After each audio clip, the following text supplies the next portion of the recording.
Rika wasn't the only newcomer at Wage Market in central Java, but she was certainly the most desperate-looking one.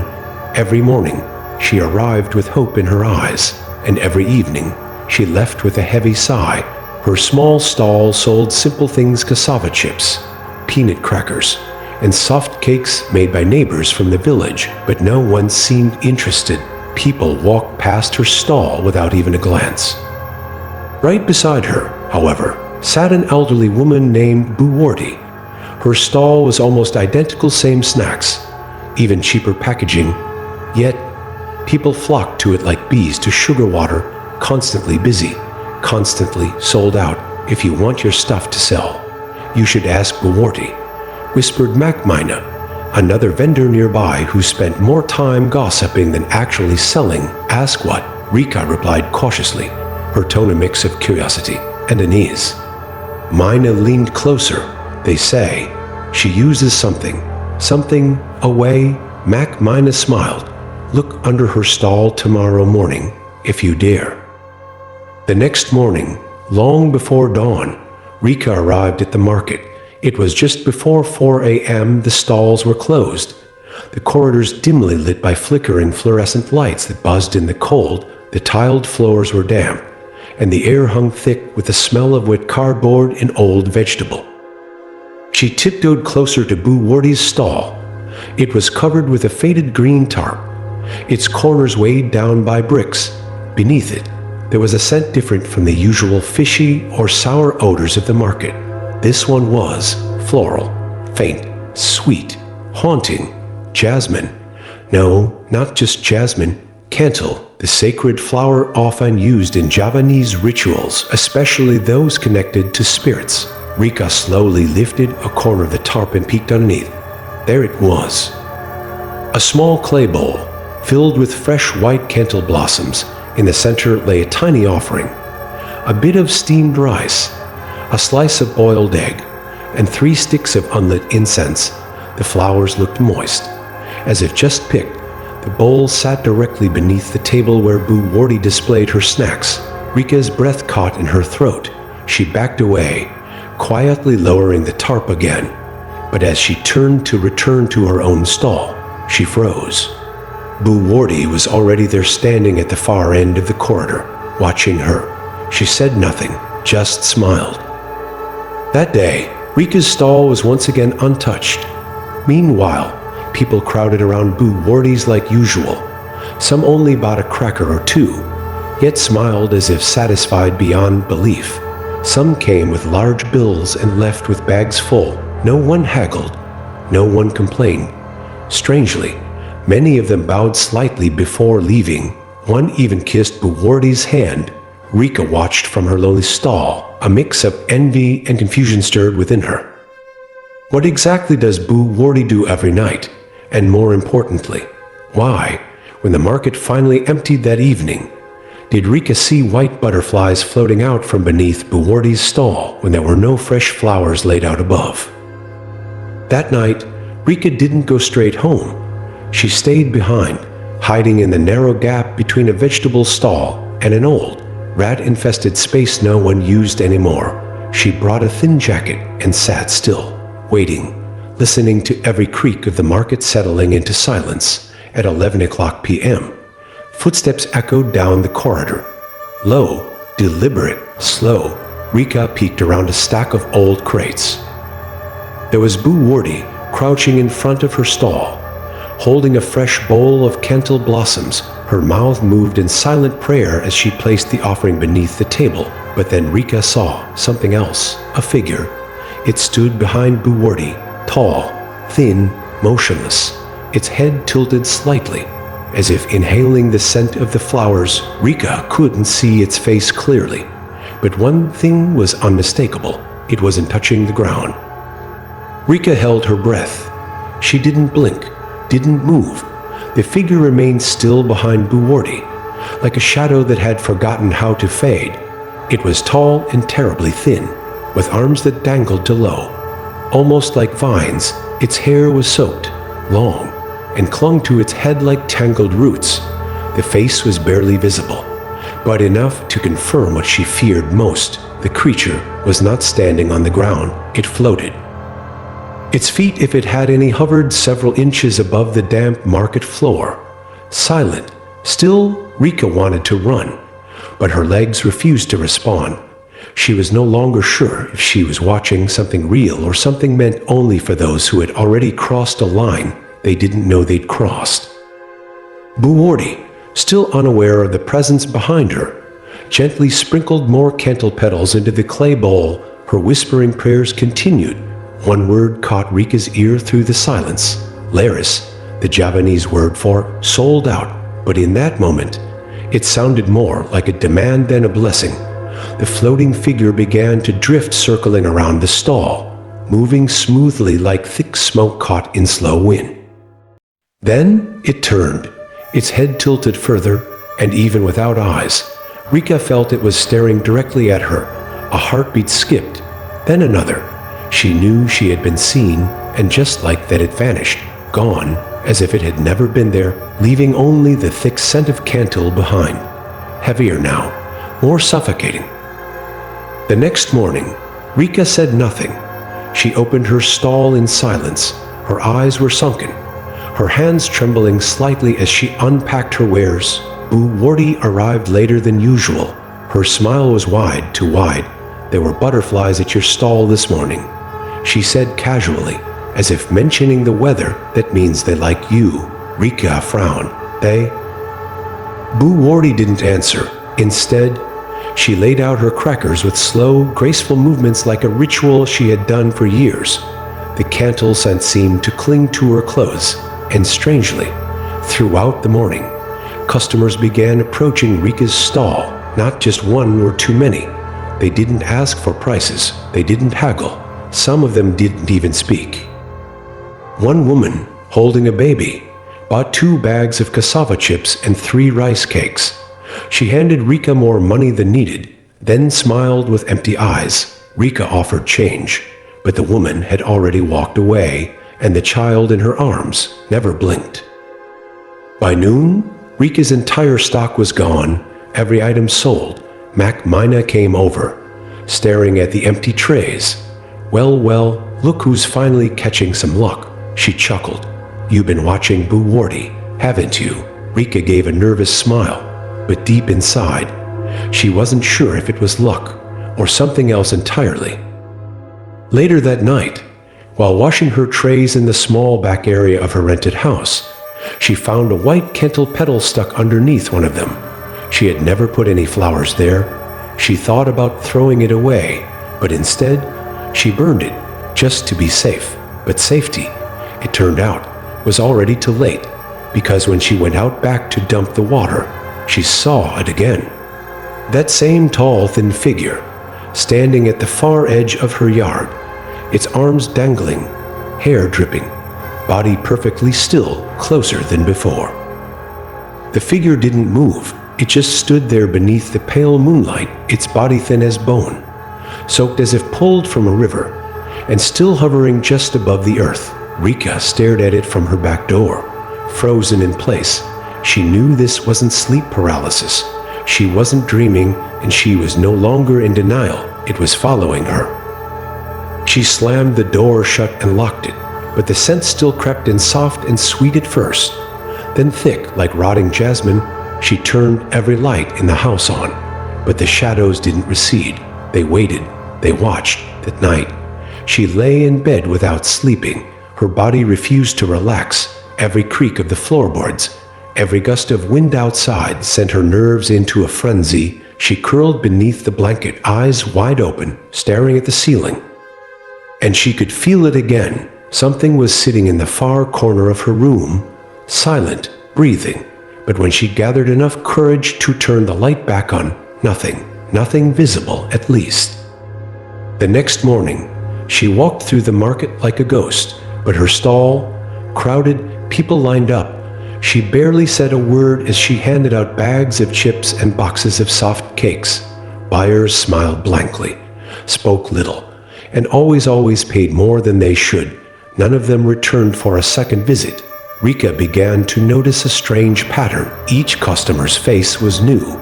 She never saw the same person twice, and every single one of them left behind the scent of candle.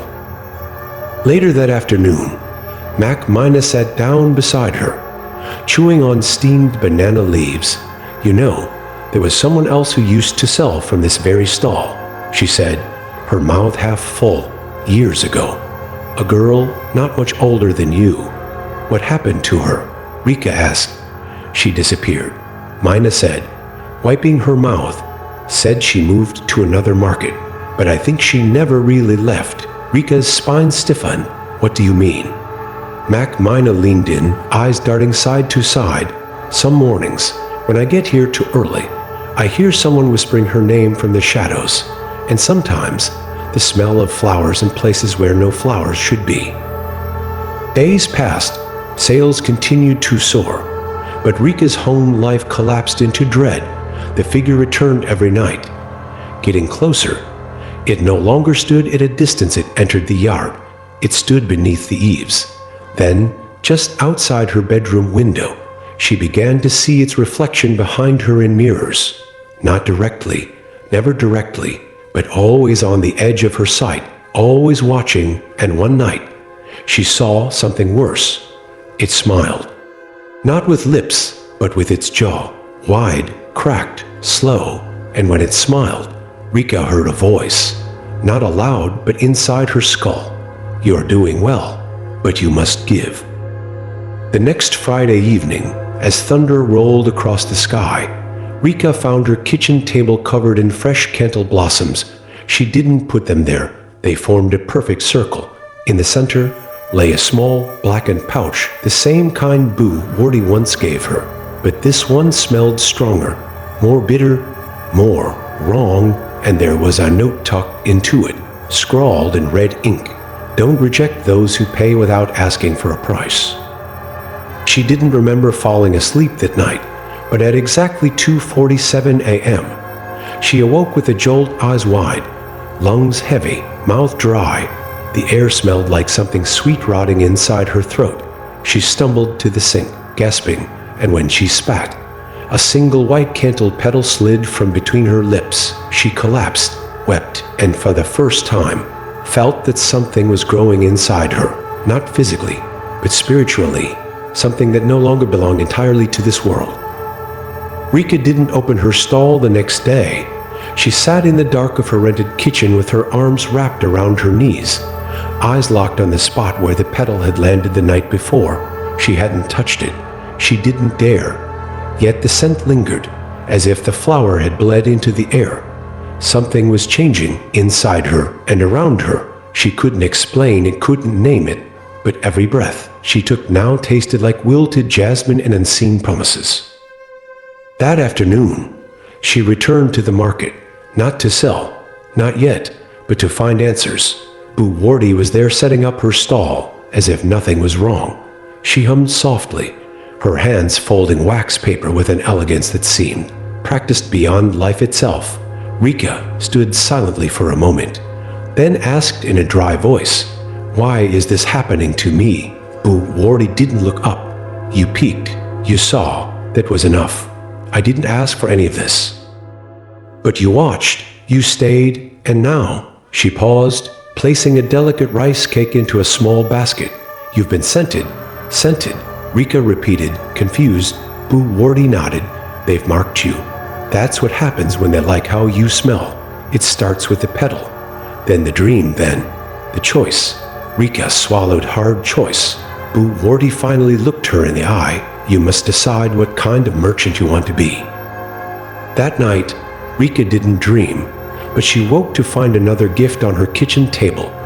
A single cantal blossom, fresh, dew-kissed, but this time, its stem was threaded with a single human hair, and not hers. She threw it away, but hours later, it reappeared on her pillow. She returned to the market the next morning, hands trembling.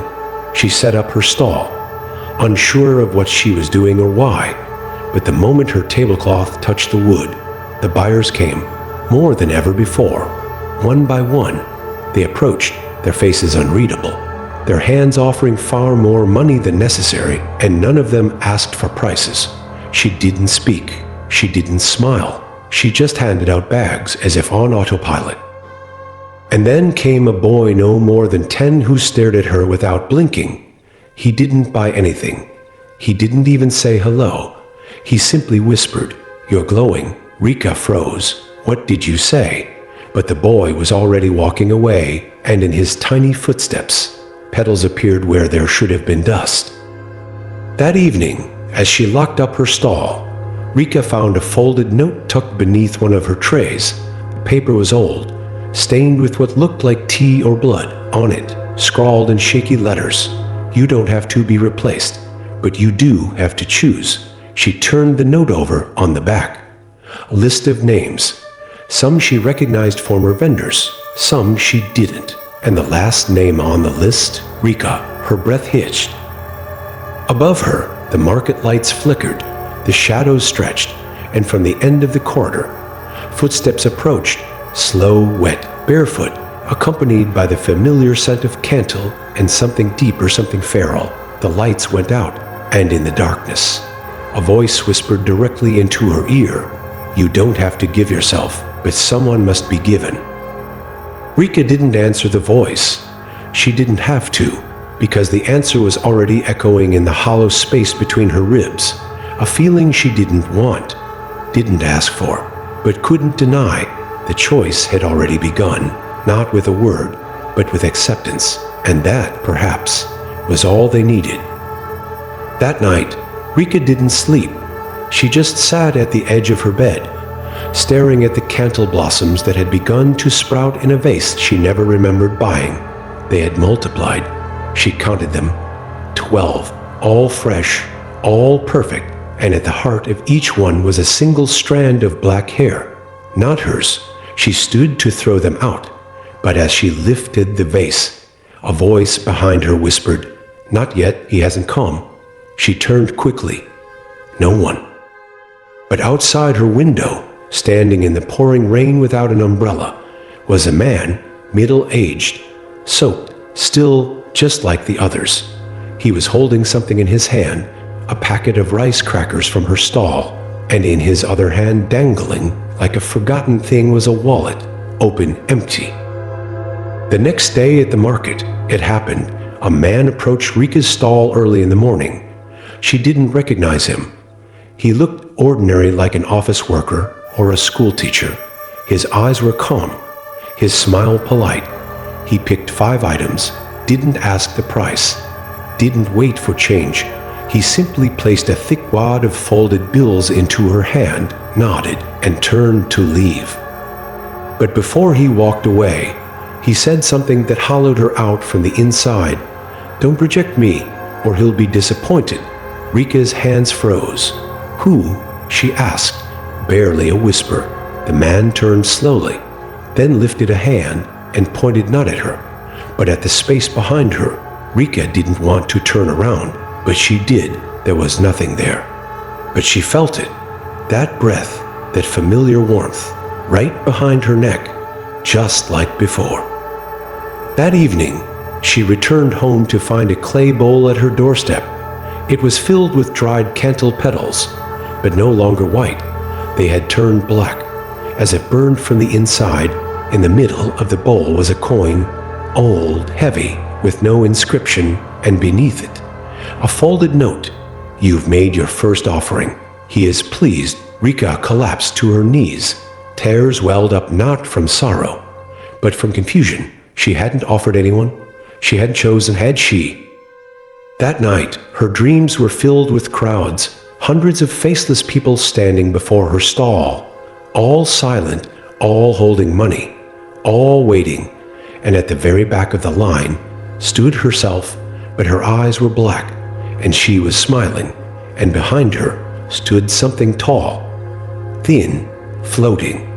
Its mouth opened slowly, revealing not teeth, but rows of flower petals that spiraled into a void.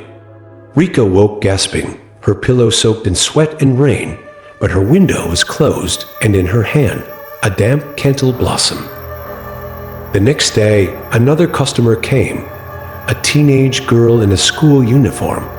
She didn't buy anything. She just stared at Rika. "I dreamed about you." she said. Rika blinked. What? You had flowers growing out of your mouth. Then the girl turned and walked away, her footsteps soundless, and Rika realized something chilling each time someone mentioned a dream.